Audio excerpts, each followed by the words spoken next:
Mieux qu'une chaîne, un monde. Nouvelle session d'information sportive sur nos antennes. Bonsoir à toutes et à tous et soyez le bienvenu. Débutons ce journal sportif avec le championnat d'Afrique de Nations 2025.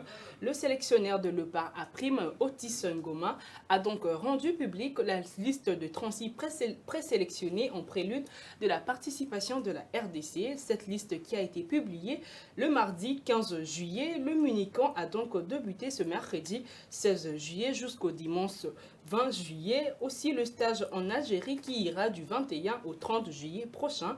Au total, dans cette liste, 3 gardiens, 10 milieux de terrain, 12 défenseurs et 4 attaquants, pour citer que c'est là.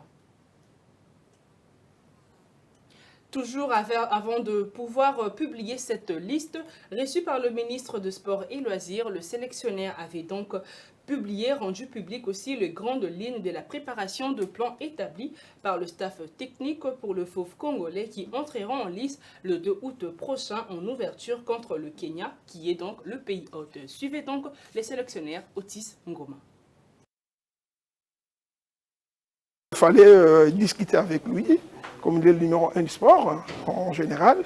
Il fallait trouver des voies et moyens pour au moins que l'équipe nationale puisse reprendre au moins une activité physique, sachant que dans moins de 3 semaines, on aura déjà un premier match contre les pays organisateurs. Donc voilà le but de cette invitation que j'ai acceptée. Malgré les retards accumulés, nous on est comme des soldats, on doit tout faire en quelque sorte, qu'on puisse le plus rapidement possible trouver une cohésion d'équipe, entraîner les gars, choisir pas simplement les meilleurs, mais les joueurs qui physiquement, mentalement, ils seront prêts.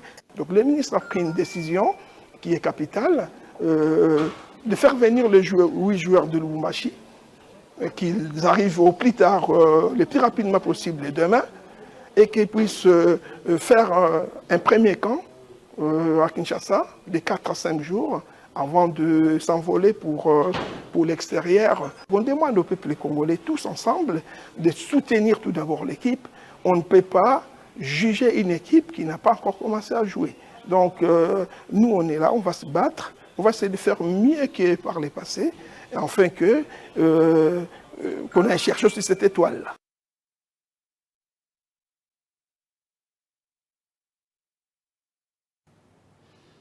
Parlons à présent du mercato. Les lignes bougent dans chaque club de la RDC, notamment chez l'AS Maniema Union, qui a donc officialisé la signature du jeune joueur Barclay Kabangu, qui s'est donc exprimé pour la première fois en tant que joueur de l'AS Maniema Union. Ambition et soif de progression, tels sont les premiers mots du jeune joueur. On l'écoute. Bonjour la famille, moi comme on Bakadi Kabangu Barclay, Naza milieu du terrain, ancien joueur de SMP. Actuellement, nous avons Maniema Union. Nous avons une occasion, oui, c'est Zaza Grâce. Et on a un grand club et puis le Maniema Union. Et tout, nous avons l'objectif au club. Nous avons l'ambition de comprendre que ceux qui nous tracé chemin malam. Et on a vraiment, merci à l'accueil au Bayambeli. Nous sommes vraiment contents vraiment. Donc, à l'ensemble, nous avons ceux qui nous bien, tu peux ça te donner les meilleurs parce que tu me sens déjà pour donner les meilleurs. Alors,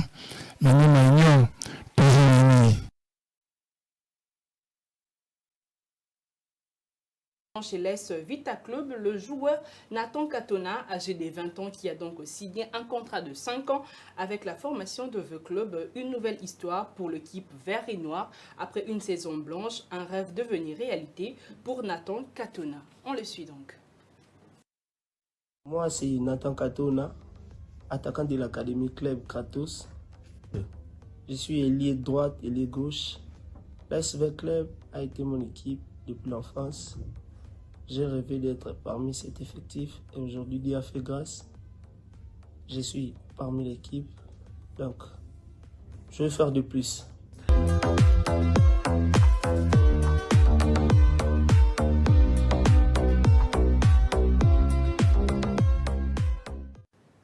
Nous continuons toujours avec le football pour parler cette fois-ci de Dieu merci Mbokani, l'international congolais qui met fin à sa carrière de joueur professionnel à l'âge de 39 ans, alors qu'il est donc sans club après son départ du football club Noal en Arménie, qui est en Asie depuis mars 2024. Très bien réputé grâce à ses services rendus à l'équipe nationale de la RDC, Dieu merci Mbokani reste donc le meilleur buteur incontesté de Léopard Senior Monsieur, avec 22 buts en 44 sélections, faisant de lui la référence des attaquants de la RDC. Son premier but qui a été donc inscrit le 12 mai 2006 au cours d'une rencontre amicale opposant la RDC au Mexique.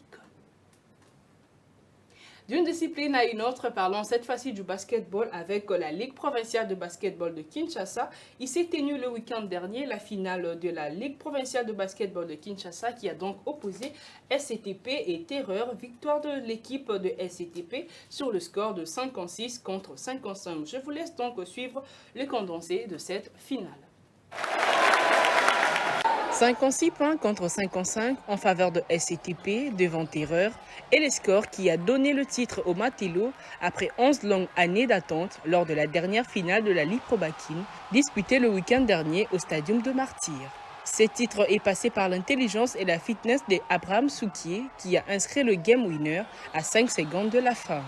L'action est très collective, mais Hervé Miteo prend les rebonds, joue directement avec son collègue Rodi qui prend 4 mètres avant de lancer.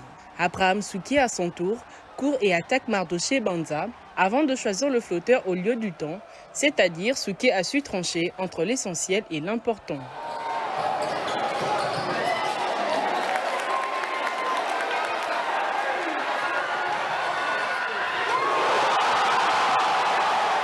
Le basketball est une discipline sportive ayant le plus grand taux de suspense. Vous ne rêvez pas? Non, ce n'est pas la NBA, c'est la Ligue Pro Bakin.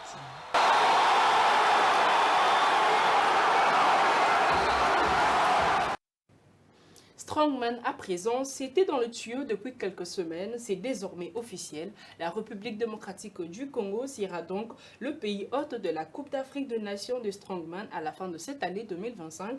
Patrice Ndumbi, président de la Fédération congolaise de Strongman, l'a confirmé ce mardi 15 juillet à la sortie d'une audience avec le ministre des Sports et Loisirs. Nous les suivons.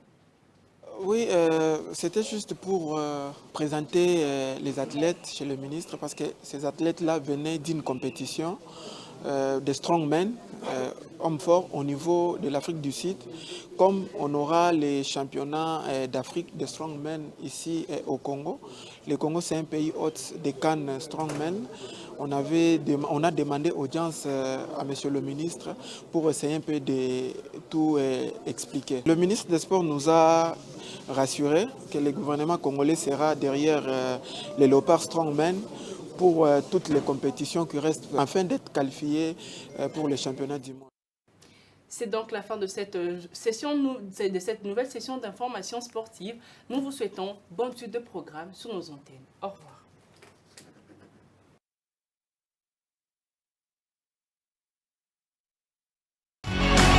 RTGA, mieux qu'une chaîne, un monde.